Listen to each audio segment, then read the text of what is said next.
नश्ता महफिल में हमने एक फैमिली से तारीफ़ी मुलाकात शुरू की थी।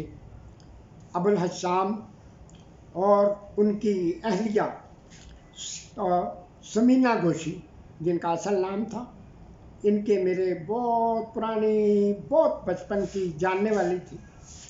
तो इनकी मैंने सोचा कि बहुत लंबा कैरियर है, इनकी अलग से वीडियो बना के दोनों मियाँ बीवी हशाम ने भी बहुत आला बातें की, मुतासर कुन बातें की, दिल की बातें की। और अब समीना की बातें सुनेंगे कि बल इसके आपको दोबारा रिमाइंड करा रहा हूँ कि आप इन चीज़ों को, इन जो कुछ हम चैनल पे लगा रहे हैं, देखें गौर से, दाएं बाएं लोगों को बताएं, समझाएं और दिखाएं कि वही बात याद रखें जो मैं कहता हूँ, call us equal not special. ये आप हमें बराबरी का दर्जा क्यों नहीं दे देते? ये स्पेशल का लेबल क्यों लगा रखा है? इतनी बुलंदी पे बहुत तन्हा हूँ, काश मैं सबके बराबर होता। एक वक्त आएगा, वक्त तो आ गया, हमें तो पता है, लेकिन अभी तक मेजॉरिटी को नहीं बताया गया कि blindness is not a disability. ये बात हमें समझनी है अब कि ब्लाइंडनेस जो है वो डिसेबिलिटी, माजूरी नहीं है। नाउअडेज, आज कल की दुनिया, साइंस इतनी तरक्की कर चुकी है कि दुनिया का कौन सा ऐसा ओहदा है जहां ब्लाइंड लोग जहां तक नहीं पहुंचे, दूर क्या जाते हैं। हमारे अपने मुल्क में लाहौर के लोग जज लगे, बच्चियां सेक्रेटरी लगे, प्रोफेसर, ये टीचर, टीचिंग लाइन तो आम सी बात थी ना। तो आपने इन बातों को सुन के सोचना, दाएं बाएं तलाश करना। तो समीना बेटी से अब बातें होंगी, लेकिन इससे पहले ये बात आप ज़रूर याद रखें कि अपने व्यूज़ के साथ अपना नाम ज़रूर बता दिया करें, ताकि हमें पता चले कि हमारी आवाज़ कहाँ कहाँ तक पहुँच रही है। समीना बेटी, अस्सलाम वालेकुम। वालेकुम सलाम। तो सबसे पहला सवाल जो ये होगा कि आप अपना नाम वगैरह बताएं, आपका ताल्लुक़ किस ख़ानदान से है, और आपके वालिद जो थे वो क्या कारोबार करते थे, और क्या आपके ख़ानदान में आपके अलावा भी कोई डिसेबल था या नहीं। जी बिस्मिल्लाह करें। बिस्मिल्लाहिर्रहमानिर्रहीम। मेरा नाम समीना रज़ाक है और मैं क्यानी राजपूत क्यानी ख़ानदान से हूँ, और मेरे ख़ानदान में मेरे अलावा कोई भी नहीं है। हम माशाल्लाह 5 बहनें 2 भाई हैं और सब ठीक है। अच्छा, आपकी नज़र जो थोड़ी कम है, तो वो नज़र के बारे में आपको क्या मालूमात, क्यों कम हुई, या क्या वजह, पैदाइशी थी या क्या हुआ?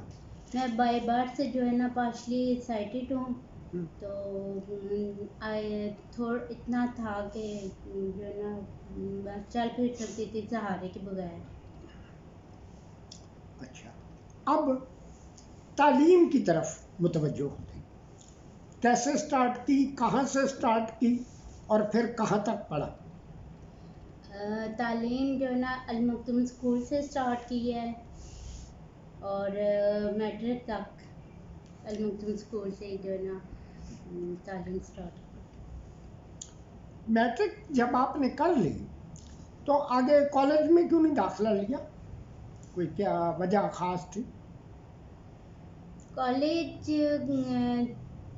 ज्वाइन तो किया था, लेकिन उधर की जो है ना लड़कियां वो देख के तो आवाज़ें कसना कि ये ब्लाइंड है, ये ऐसे चलती है, इसको तो नज़र नहीं आता, और बस वो डिसहार्ड। जी जी।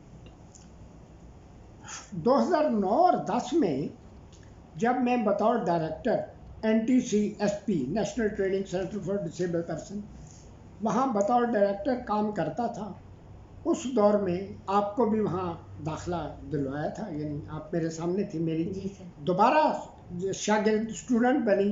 अल मखदूम में भी मैंने आपको पढ़ाया था, NTCSP में भी।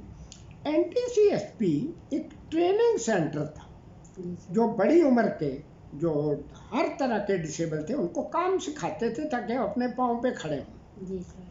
अब आपकी नज़र मुझे पता था कि अच्छी खासी है, तो जो उस तरह की ट्रेनिंगें कराते थे, मैंने ख़ास तौर पे सोचा कि आपको अगर सिलाई कढ़ाई, कपड़ों की कटाई वगैरह सिखा दी जाए तो आप घर बैठे ही कोई ना कोई अपना अच्छा रोज़गार चला सकते। मैंने वहाँ की जो सिफारशी किस्म की टीचर वगैरह बनी होती, उनको कहा बतौर ख़ास कि ये बच्ची है, इसकी नज़र अच्छी खासी है, आप इसको सिखा दें। बार बार कहने के बावजूद उन्होंने एक पीरियड भी इसका नहीं लिया। दो वजूहात मुझे समझ में आई। एक तो ये कि वो सिफारशी थी, कि उनको कोई काम हकीकतन आता ही नहीं था। वो सिर्फ सीट खाली हुई, कोई चचा मामू उधर असेंबली में, पार्लियामेंट में हुआ तो लग। दूसरी बात वही थी कि वो एक ब्लाइंड के खिलाफ जो नेगेटिव एटीट्यूड है, मनफी रवैये हैं, नहीं ब्लाइंड कुछ कर ही नहीं सकते, इनको कुछ बताना ही नहीं तो करें क्या। तो बहरहाल वो वक्त गुजर गया। अगर काम सीख लिया होता तो बेहतर ही होता। आगे बात बढ़ाते हैं। ये तो वैसे मुझे एक बड़ा अफसोसनाक वाक़या याद है। तो बेटा फिर जब आपने उसके बाद अपनी ज़िंदगी बेहतर बनाने के लिए क्या कुछ किया? तालीम तो आगे ना बढ़ सकी ना, लेकिन कुछ किया कि ज़िंदगी बेहतर तरीके से गुजर जाए। कोर्सेज वगैरह के सामने आपके इदारे में NTCSP में जो है ना, कंप्यूटर कोर्स किया, फिर टेलीफोन ऑपरेटर कोर्स किया, फिर मोबिलिटी कोर्स किया। अच्छा, काफ़ी कोर्सेज किए, वो जी। मुझे पता, NIFC और इधर उधर से जो कोर्स। और उन कोर्सेज की सबसे बड़ी एक खूबी है, जो भी बैठ जाएगा ना, अगर 2 महीने का कोर्स है तो 2 दिन भी आया है उसको कागज़ मिल जाना। सिखाने वाले भी ऐसे होते हैं कि अगर किसी को कागज़ ना देंगे तो वो तो उनकी इनकम जाती रहेगी। वो कोर्सेज मैंने भी सारी ज़िंदगी बड़े देखे। तो बहरहाल आपकी कोशिश थी कि कुछ ना कुछ तो आ जाए। चले, वो वक्त गुजर गया। फिर शादी का मसला, सबसे अहम मसला है कि जॉब तो आपका बाद में फिर जो भी हुआ। तो शादी आप लोगों की जब हो गई तो क्या आपके वालिदैन, बहन भाई जो भी थे, क्या वो मुतमईन थे या उन्होंने जान छुड़ाई? ये बिल्कुल बताएं। शादी जब हुई तो उससे पहले जो है ना, मेरे क्योंकि वालिद साहब जिंदा थे और बहन भाइयों ने देखा भाला और बातचीत की और एग्री हुए इस चीज़ से। अच्छा, यानी जो लोग थे उन्होंने तावन किया या ये समझा के चले जान छूट गई? नहीं, घर वालों ने ताउन किया और बहुत अच्छे तरीके से मिले चले, जुले। अच्छा हो गया। बातचीत। आगे बढ़ते। तो फिर शादी के बाद जॉब का मसला आपका ये हुआ। तो आप अगर जॉब कर रही हैं तो कहाँ पे जॉब कर रही हैं, किस महकमे में और कब से? 2019 से जो मेरी जॉब लगी हुई है वासा के दफ्तर, और as a telephone operator complain helper. अच्छा, तो अब शादी को कितना अर्सा हो गया? शादी को तकरीबन 7 साल हो गए ना? क्या अब, यही सवाल मैंने शाम से भी किया था, आपसे भी पूछता कि क्या अब आप मुतमईन हैं कि जो अल्लाह ने किया आप दोनों के हक में, वक़्त ने बताया कि वो बेहतर हो गया? मुतमईन है कि जो हो गया ठीक हो गया? अल्हम्दुलिल्लाह हम मुतमईन हैं। तो सही बात है। बात सिर्फ इतनी है कि जो बंदा अल्लाह की शुक्रगुजारी नहीं करता वो कभी मुतमईन पुरसुकून नहीं होगा ज़िंदगी में। आगे बात बढ़ाते हैं। क्या जॉब और घरदारी के अलावा आपकी कोई हॉबी या मशगला, जैसे को बाज़ को गाने बजाने का शौक़ है, बाज़ को किताबों को पढ़ने का शौक़ है, बाज़ का गेम से दिलचस्पी लेते हैं, सियासत से दिलचस्पी लेते हैं, आपका कोई ऐसा मशगला या हॉबी है? अभी बस नावल वगैरह सुनना या अभी फारिग वक्त में। घर का आपके घरेलू हालात भी ऐसे हैं, काफ़ी काम है, सब कुछ है। अच्छा, आगे चलते हैं कि आप अपनी तरफ से अपने तजर्बात की रोशनी में माशरे को क्या पैगाम देना चाहेंगे, ये और माशरे को ये पैगाम देना है कि अगर कोई भी डिसेबल पर्सन है, वो बंदे का इसमें कोई नहीं होता, ये सब अल्लाह ताला की तरफ से है। तो वो बंदों के साथ जो है ना अच्छा, स्पेशल पर्सन के साथ जो है ना अच्छा रवैया रखें, उनको अपने से कमतर ना समझें कि ये डिसेबल है या ये ऐसे है। उसके साथ जो है ना वो बना के रखें, उसकी मदद करें। अगर मदद नहीं कर सकते तो उसको फिर उसके लिए तकलीफ़ें भी हैं। आपने एक बहुत अहम नुक्ते की तरफ इशारा किया। हम लोग यानी इंडिया पाकिस्तान के जो रहने वाले हैं, मुसलमान तो हैं ना, लेकिन हमारी रस्में रिवाज सोच वही है हिंदुआना, जहालत के दौर की, यही वाली बात है। मिसाल के तौर पे एक बंदे ने मुझे एक वाक़या सुनाया। सड़क पार कर रहा था कोई ब्लाइंड, तो बहुत रश था, स्टिक लेके खड़ा था। एक औरत ने उसको पैसे पकड़ाए। उसने कहा कि मोहतरमा आप पैसे रख लें, मेहरबानी करें मुझे सड़क पार करा दें। उस औरत ने पैसे भी रख लिए और सड़क पार भी नहीं कराई। कि वो ब्लाइंड आदमी था, ऐसा कुछ पलीद था, क्या था? तो ये बात कुरान क्या कहता है? अगर हम मुसलमान हैं तो फिर कुरान क्या कहता है? बाप बेटे के गुनाहों सवाब का जिम्मेदार नहीं है, और बेटा बाप के अमाल का जिम्मेदार नहीं है। लेकिन ये हमें नहीं पता। अव्वल तो कोई किसी का ब्लाइंड का हाथ नहीं पकड़ेगा। मैंने भी पूरी ज़िंदगी, ये 53 साल तो फील्ड वर्क में हो ही गया ना, हाथ अगर पकड़ ली तो अस्तगफार, ये वो क्या होता भाई, बस ये तो बहरहाल बड़ा अच्छा। बहुत बातें हैं, काश के हमें वक़्त मिले तो हम अपने इस माशरे को तब्दील करने की कोशिश तो करें। जब हम जाएंगे, हम पीछे कुछ छोड़ के जाएंगे तो फिर ही हमें कोई याद करेगा ना। ये जिम्मेदारी तो हमारी ही थी ना, जो आज तक पूरी नहीं की गई। या दूसरी बात ये भी याद रख लेनी चाहिए कि किसी भी काम में अगर एकदम आप चाहते हैं तब्दीली हो जाए, वो हफ्ता 10 दिन या 6 महीने साल में नहीं होगी। इट विल टेक टाइम, वक़्त लगेगा। लेकिन अगर हम साबित कदम रहे, अगर हम अपनी हट धर्मी पे अड़े रहें, नहीं हो सकेगा कुछ भी।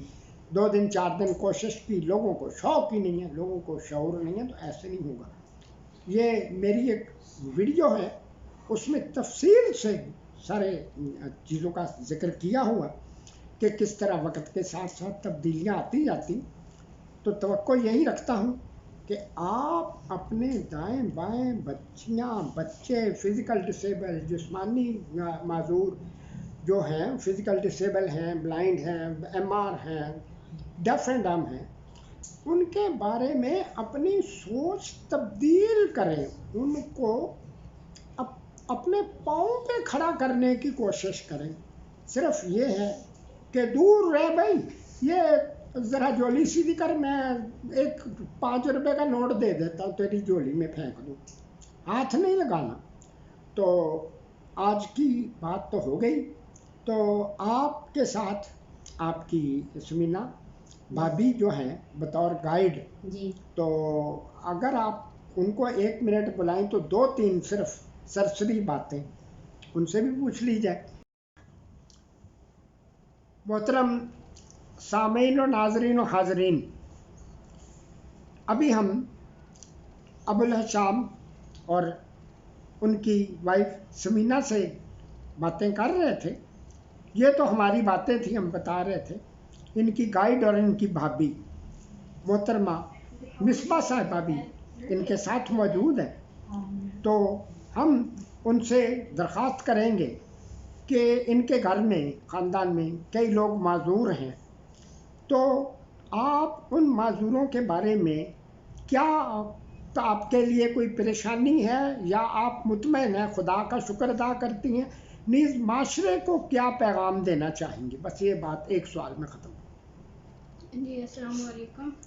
तो मैं मतलब हमारे घर में काफ़ी ज़्यादा लोग हैं जो कि डिसेबल हैं, लेकिन हमें कभी भी ऐसा फ़ील नहीं हुआ है। मुझे ख़ासकर अगर मेरी बात करते हैं कि मैं साइटेड हूँ और मैं मतलब इनको साथ लेके चलना चाहती हूँ, और जो है ना कभी भी ऐसा फ़ील नहीं हुआ है कि ये डिसेबल हैं या मतलब हम पे बोझ हैं, ऐसा कुछ भी नहीं है, क्योंकि ये ऐसे लोग जो होते हैं ये खुद को ज़्यादा अच्छे तरीके से खुद को मैनेज करना जानते हैं।